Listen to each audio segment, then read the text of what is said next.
Hello friends, first of all welcome to my YouTube channel. और हम लोग जो है आज के लेक्चर में पाराबोला को कंटिन्यू करने जा रहे हैं। और पिछले जितने भी लेक्चर्स हुए पाराबोला के, उसमें मैंने पाराबोला के बारे में बहुत सारा आपको इन्फॉर्मेशंस दिया और फिर उससे रिलेटेड कुछ क्वेश्चंस भी हमने बनाए। ठीक है, तो आज का लेक्चर जो मैं स्टार्ट करने जा रहा हूँ वो है मैं पाराबोलिक कर्व से स्टार्ट करने जा रहा हूँ। ठीक है, तो आप एक चीज़ जानते होंगे, क्वाड्रेटिक इक्वेशन याद कीजिए। क्वाड्रेटिक इक्वेशन जो होता है ax² + bx + c, ये आपका क्वाड्रेटिक इक्वेशन है, इक्वल टू 0 अगर कर देते हैं तो उसको अगर हम y = ax² + bx + c करें तो ये क्वाड्रेटिक फंक्शंस कहलाएगा।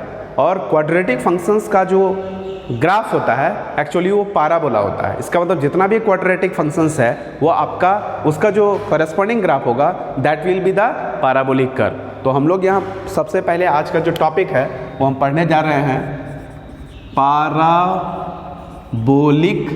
कर्व। क्लियर? तो y = ax² + bx + c या फिर x = ay² + by + c, ठीक है, इतना is the equation of parabolic curve. ठीक है, ये दोनों जो आपको दिख रहा है, या तो आप y = ax² + bx + c ले लो, या तो आप x = ay² + by + c ले लो। ये दोनों जो है आपका पाराबोलिक कर्व कहलाता है। अगर ये पाराबोलिक कर्व है तो हमको पता है कि हर पाराबोलिक कर्व का कुछ ना कुछ फोकस होगा, कुछ ना कुछ उसका वर्टिसेस होगा। तो ये हम डिसाइड करेंगे कि अगर ये पाराबोलिक कर्व दिया हुआ है तो इसका वर्टेक्स कहाँ होगा, इसका फोकस क्या होगा और इसका लेटस रेक्टम का लेंथ क्या होगा। ये सारा चीज़ हम डिसाइड कर सकते हैं, लेकिन उसके लिए हमको क्या करना पड़ेगा, यहाँ पे थोड़ा सा वर्कआउट करना पड़ेगा। तो देखो हम लोग क्या करते हैं, हम टेक कर रहे हैं, दोनों में से कोई भी एक ले सकते हैं, तो हम पहला वाला ले रहे हैं।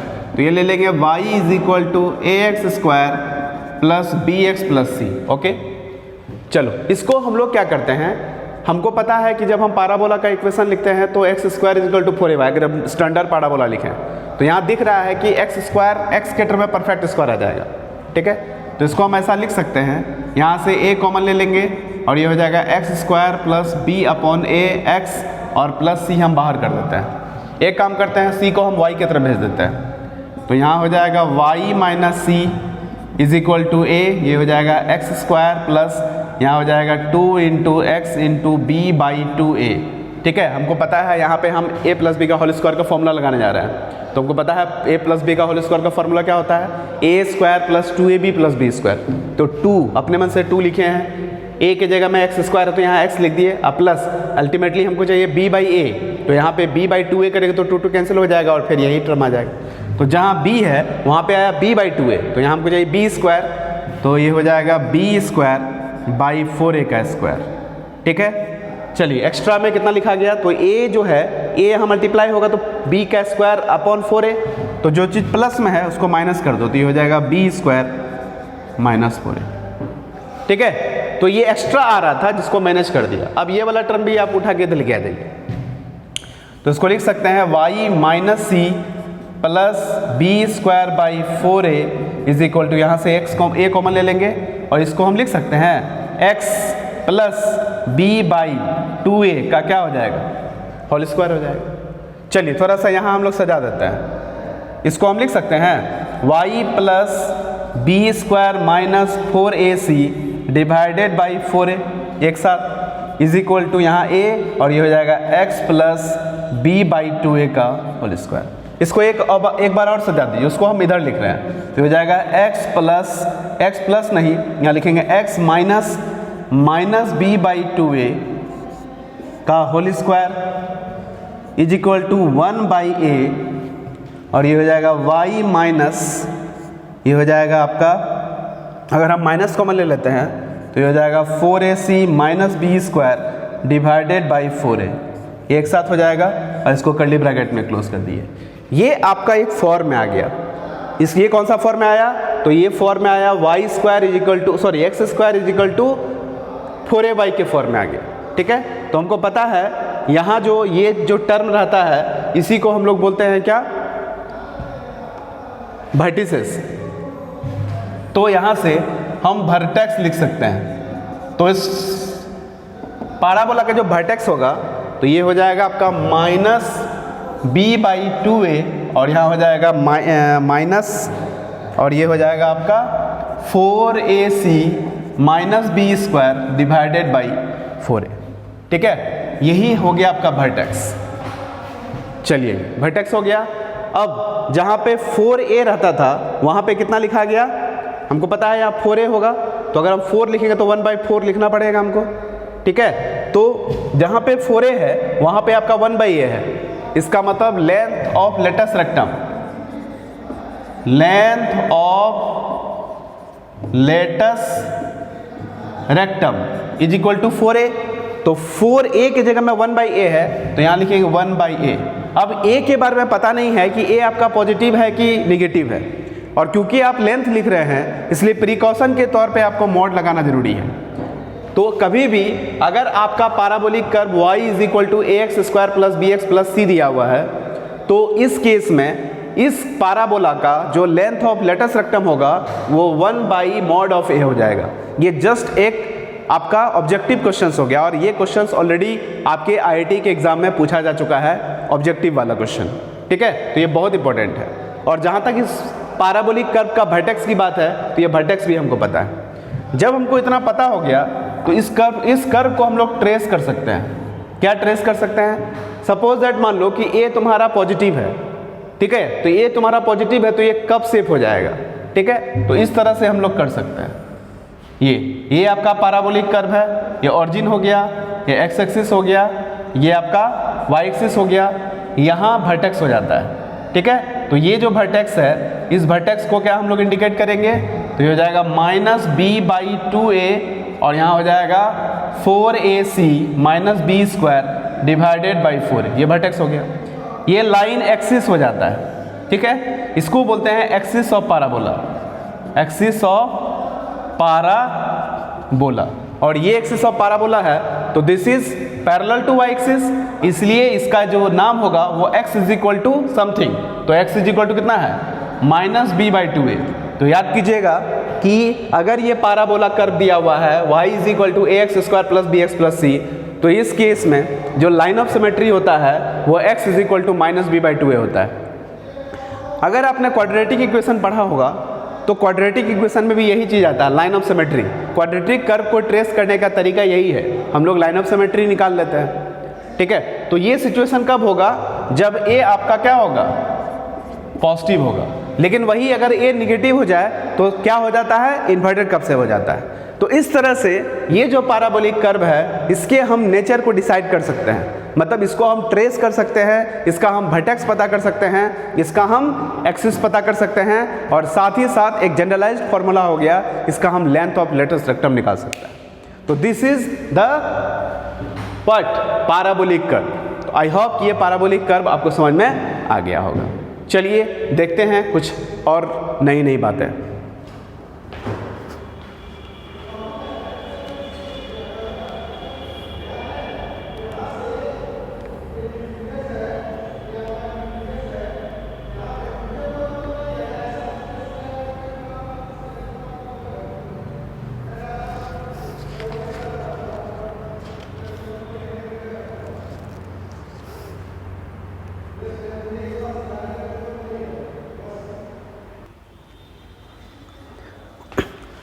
हेलो फ्रेंड्स, एक क्वेश्चन आप देख रहे होंगे, कह रहा find the vertex, focus, latus rectum, axis and directrix of the parabola x square plus 8x plus 12y plus 4 is equal to 0। ये बहुत ही फेमस क्वेश्चन है, या इस टाइप का क्वेश्चन बहुत ही फेमस क्वेश्चन है जो आपके डिप्लोमा वाले एग्जाम में आता है। ठीक है, तो इस तरह का क्वेश्चंस एग्जाम में जनरली पूछा जाता है, और ऐसे क्वेश्चंस का जो भी रिक्वायरमेंट है उसको हम लोग इजी वे में बता सकते हैं। ठीक है, जो भी डिमांड होगा ये हम फुलफिल कर सकते हैं। कैसे बनाएंगे जी, तो देखो बनाने का तरीका है।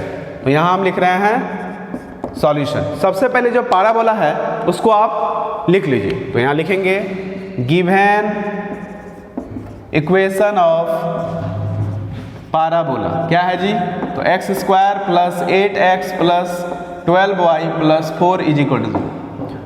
यहाँ पर x और y में किसमें पहले स्क्वायर है ये देख लीजिए। तो आप दिखाई पड़ रहा होगा कि यहाँ x स्क्वायर में स्क्वायरिंग किया हुआ है, तो यहाँ पर x वाले टर्म का परफेक्ट स्क्वायर बनाएंगे और जो y वाला टर्म है उसको हम लोग क्या करते हैं, उस पार भेज देते हैं राइट हैंड साइड। तो बोलो कितना हो जाएगा, तो यहाँ लिखेंगे x square plus 8x is equal to minus 12y plus 4 या फिर माइनस 4 इज इक्वल टू 0। ठीक है, सॉरी ये जो दो टर्म है, एक y वाला एक कांस्टेंट टर्म, इसको हम लोग कहाँ लेके आ गए, राइट हैंड साइड। इसको हम परफेक्ट स्क्वायर बनाएंगे, तो ये हो जाएगा x square plus 2 into x into 4। ठीक है, तो b की जगह में 4 आया, तो यहाँ b स्क्वायर मतलब 16। तो 16 आप किधर लिखे हैं, 16 लिखे हैं एक्स्ट्रा में लेफ्ट हैंड साइड में, तो राइट हैंड साइड में भी आप 16 लिख दो। तो ये हो जाएगा माइनस 12y माइनस 4 प्लस 16 मैंने दोनों तरफ ऐड कर लिया। ऐसा इसलिए किए क्योंकि यहाँ हमको परफेक्ट स्क्वायर बनाना है, जिसको हम लिख सकते हैं x प्लस 4 का होल स्क्वायर, और यहाँ पे कितना हो जाएगा, तो माइनस 12y और प्लस 12। ठीक है, फिर यहाँ से अरेंज कर लो, तो ये हो जाएगा x प्लस 4 का whole square is equal to, यहाँ से आप माइनस 12 कॉमन ले लीजिए, तो हो जाएगा y माइनस 1 हो जाएगा। क्लियर, अभी भी ये फॉर्म में नहीं, थोड़ा सा इसको सजा देते हैं। तो इसको हम लिख सकते हैं x माइनस 4 का होल स्क्वायर। ठीक है, तो ये समथिंग का परफेक्ट स्क्वायर हो गया इज इक्वल टू माइनस ये 4a और ये हो जाएगा y माइनस 1। ये आपको दिख रहा है। अब ये परफेक्ट जो है ये आपका फॉर्म में है, तो यहाँ से इसका वर्टेक्स पता कर सकते हैं। ठीक है, तो हैंस इट्स वर्टेक्स, कितना वर्टेक्स हो जाएगा, तो इसका जो वर्टेक्स होगा वो हो जाएगा आपका माइनस 4,1 हो जाएगा। ठीक है, और ये निगेटिव साइन, ये x square is equal to 4ay है, याद कीजिए x square is equal to 4ay, y square is equal to 4ax रहता है, तो जो चेहरा होता है वो क्या कहते हैं, पॉजिटिव एक्स की तरफ होता है। निगेटिव हो जाता है y square is equal to minus 4ax, तो निगेटिव वाई की तरफ होता है।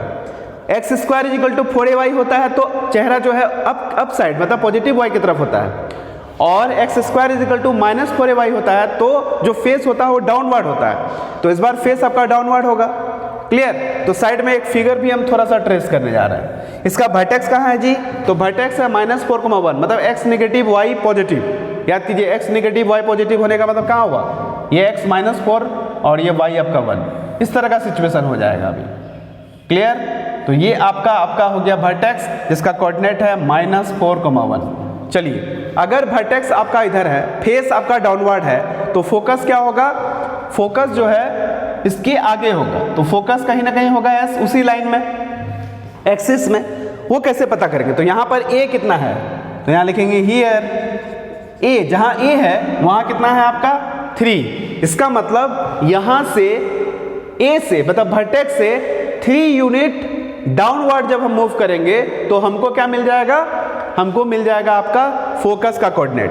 तो देयरफॉर जो फोकस होगा वो आपका कितना होगा, तो यहां से 4 यूनिट डाउन चल जाओ, तो यहां से 4 यूनिट डाउन जाएंगे तो x के कोऑर्डिनेट में कोई चेंज नहीं होगा, क्योंकि आप y एक्सिस के पैरेलल में मूव कर रहे हैं, तो x का कोऑर्डिनेट तो -4 ही होगा।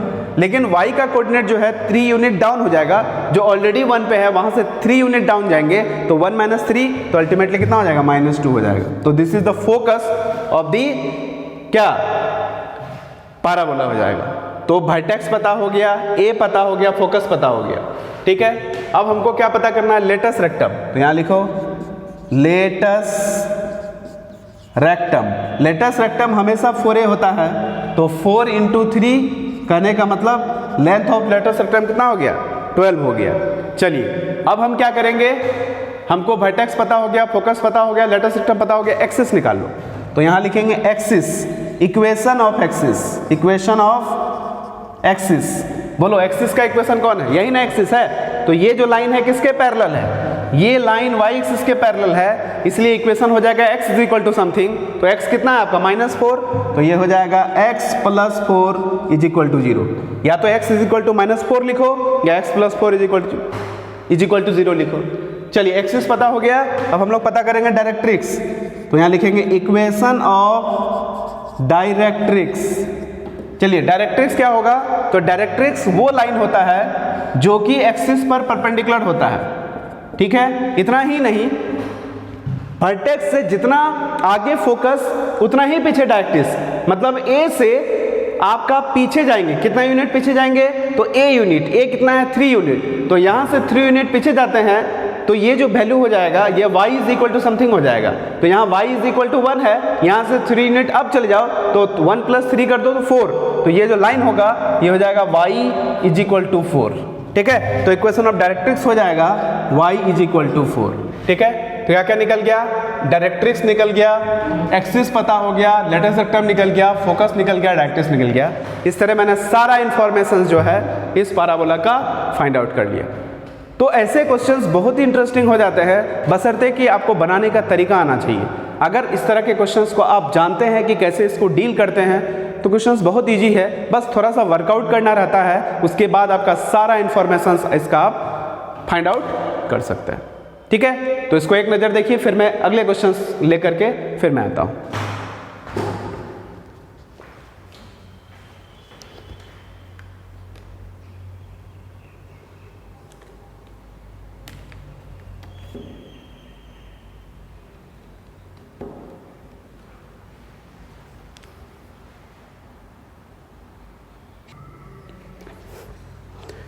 हेलो फ्रेंड्स, ये क्वेश्चन देखिए आप, कह रहा find the equation of the parabola with its vertex at 3,2 and focus at 5,2।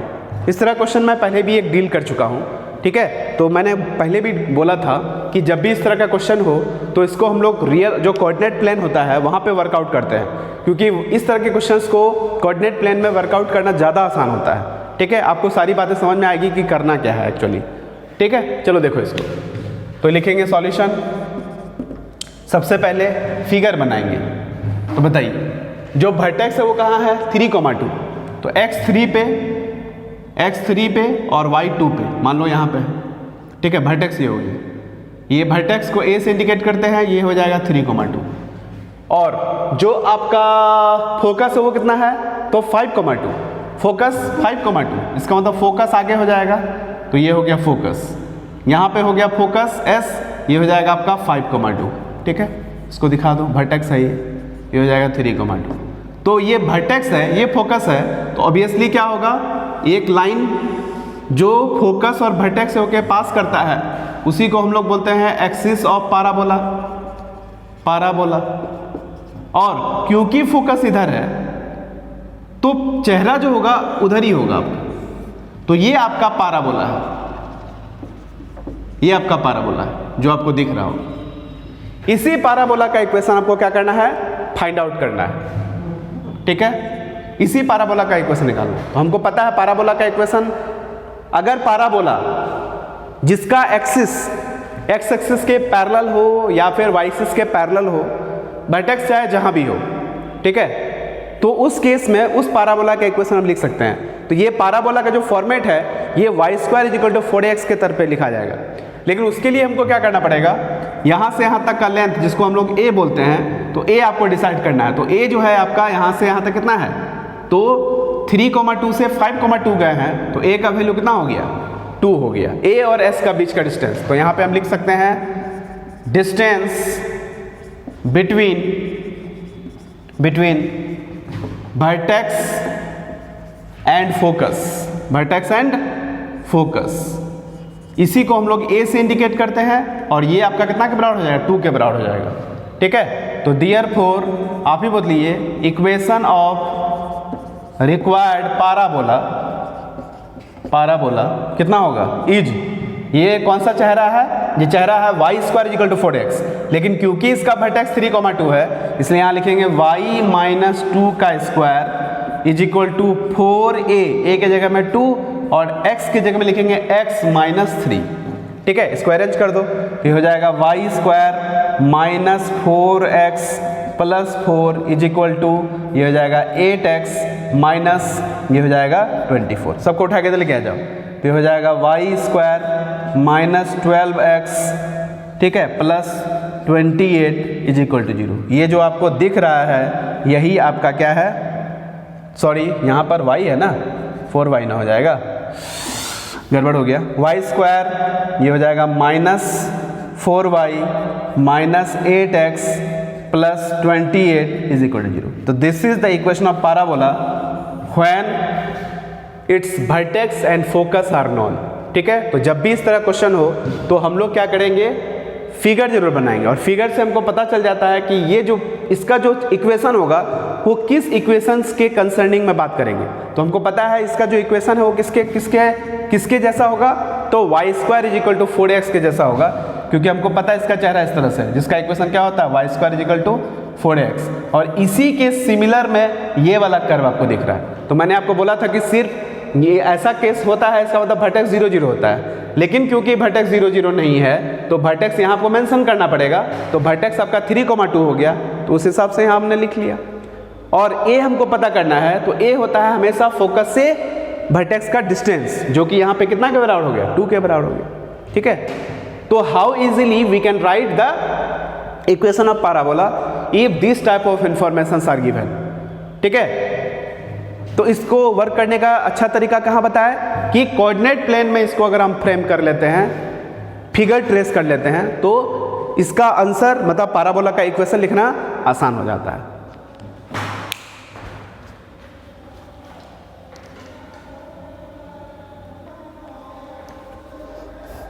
Hello friends, ये बहुत ही इंटरेस्टिंग सवाल है, ठीक है। क्या है सवाल, देखते हैं। कह रहा है find the equation of parabola with latus rectum joining the points. इसका मतलब ये हुआ कि इस बार जो आपका पॉइंट दिया हुआ है ये लेटस रेक्टम का एंड पॉइंट दिया हुआ है, और तब आपसे पूछ रहा है कि इस पैराबोला का इक्वेशन कैसे आप फाइंड आउट करोगे, ठीक है। तो इस क्वेश्चंस को भी अगर आपको बनाना है तो इसका फिगर हम लोग कहाँ ट्रेस करेंगे, कोऑर्डिनेट प्लेन में। अगर हम इसके फिगर को कोऑर्डिनेट प्लेन में ट्रेस करेंगे तो ये क्वेश्चन जो है बहुत इजी वे में आपका बन जाएगा, ठीक है। तो सबसे पहले हम लोग क्या करेंगे, जो भी दोनों पॉइंट दिया हुआ है, एक्चुअली ये लेटस रेक्टम का एंड पॉइंट दिया हुआ है, तो इसको कोऑर्डिनेट प्लेन में हम लोग दिखा देते हैं, पॉइंटेड आउट कर देते हैं। चलिए आइए यहाँ हम लोग लिखेंगे सॉल्यूशन। सबसे पहले क्या करेंगे, एक फिगर दिखा देते हैं। चलिए ये आपका हो गया coordinate plane, origin x axis y axis, 3,6, x आपका 3 है और वाई आपका 6 है, तो ये मान लो 3,6 यहाँ पे, तो ये हो जाएगा 3,6। ये लेटेस्ट रेक्टम का एंड पॉइंट है तो एक एल हो गया। दूसरा हो गया 3,-2, तो एक्स 3 उसी लाइन पे होगा, इसको आगे बढ़ाएंगे, और -2, तो ये कहानी है। तो दिस इज एल डैश और ये हो जाएगा 3,-2। ये लेटेस्ट रेक्टम का एंड पॉइंट है। गौर कीजिए, अगर ये लेटेस्ट रेक्टम का एंड पॉइंट है तो ऑब्वियसली इसके जस्ट बीच में फोकस होता है, तो इन दोनों के जस्ट बीच में आपका फोकस हो जाएगा, और फोकस को हम लोग एस से इंडिकेट करते हैं, ये जस्ट बीच हो जाएगा आपका। फोकस क्या होगा, तो दोनों के बीच मतलब मिडिल पॉइंट, तो 3 + 3 6 का आधा कितना होगा 3, और 6 - 2 तो हो जाएगा आपका 4 का आधा कितना हो जाएगा 2, तो ये हो जाएगा आपका 2। क्लियर। चलिए अब हम क्या करेंगे, फोकस से लेटेस्ट रेक्टम के परपेंडिकुलर एक लाइन खींचा जाएगा जो कि एक्सिस हो जाएगा, ये एक्सिस ऑफ पैराबोला है। अब क्योंकि ये फोकस है, वर्टेक्स नहीं पता है, तो इसका मतलब इस केस में हमारे पास 2 सिचुएशन क्रिएट हो रहा है, मतलब 2 पैराबोला बनेगा। एक पैराबोला ये बनेगा आपका,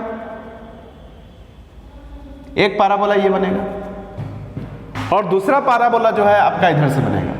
मतलब इस केस में आप 2 पैराबोला का आंसर दे सकते हैं। क्लियर।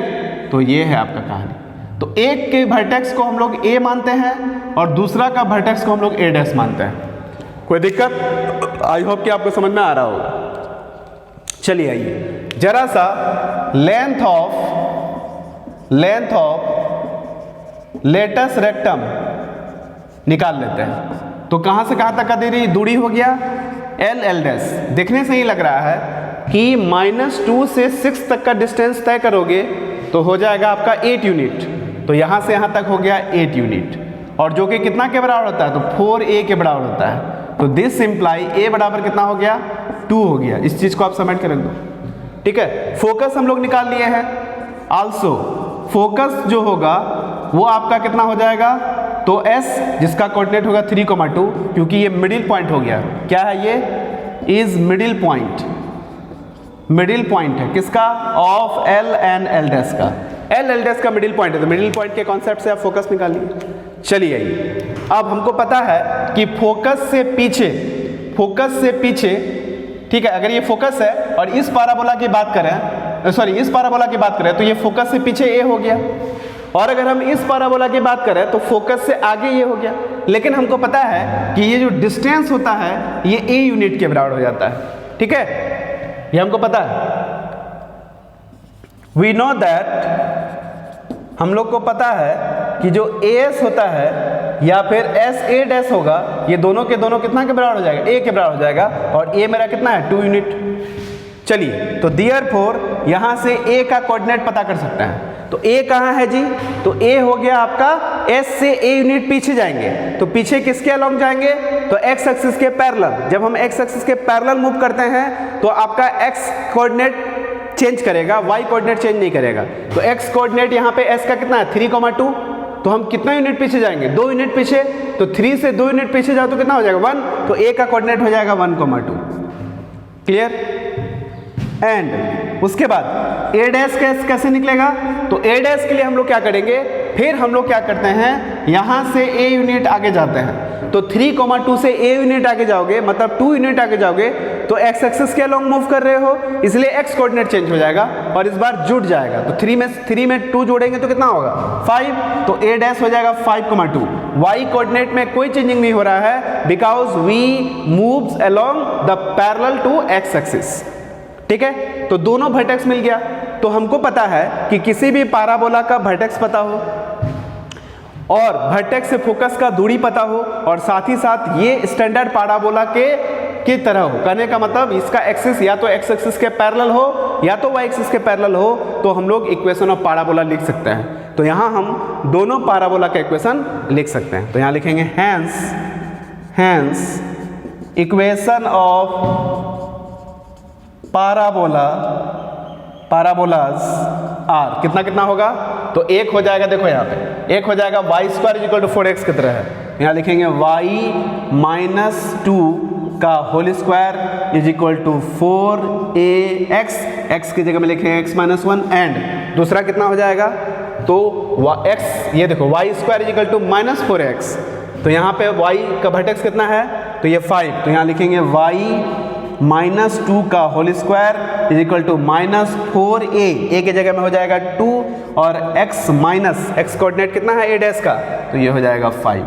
तो ये जो आपको दिख रहा है दिस एंड दिस, यही दोनों रिक्वायर्ड पैराबोला का इक्वेशन है। इस तरह के क्वेश्चंस को बनाने का यही एक तरीका है, और बहुत ही लाजवाब इसका डिस्क्रिप्शन है, बहुत ही लाजवाब इसको बनाने का शैली है। आप ये देख सकते हैं, क्योंकि सारा चीज़ तो आपको फिगर में पता चल जाता है। सिर्फ कुछ क्या लैंग्वेज आपको यहाँ लिखना है, कुछ फॉर्मेलिटीज़ पूरा करना है, ताकि आपको दिखेगा कि नहीं आप आंसर इसका लिख रहे हैं। ऐसा थोड़ी होता है, आप चाहे तो वहाँ भी डायरेक्ट फिगर में भी आंसर लिख सकते थे, लेकिन क्योंकि सब्जेक्टिवली आपको इसको बनाना है तो कुछ ना कुछ तो लैंग्वेज देना ही पड़ेगा ना। तो ये फॉर्मेलिटी के लिए आपको लैंग्वेज दे दी है, ठीक है। ऑब्जेक्टिव क्वेश्चंस बनाना तो इतना लिखने की कोई जरूरत नहीं है। आप दोनों फिगर का जो दिख रहा है, दोनों पैराबोला, उस दोनों पैराबोला का इक्वेशन आप फिगर में ही दिखा सकते हैं, ठीक है। तो आई होप कि ये लेक्चर आपको बहुत इंटरेस्टिंग लगा होगा। कुछ और सवाल हैं जिसको मैं अगले लेक्चर्स में लेके आता हूँ। चलिए, तो फिर इतना ही के बाद इस लेक्चर से अलविदा होते हैं और मिलते हैं अगले लेक्चर में, ठीक है। तब तक के लिए गुड बाय, हैप्पी लर्निंग।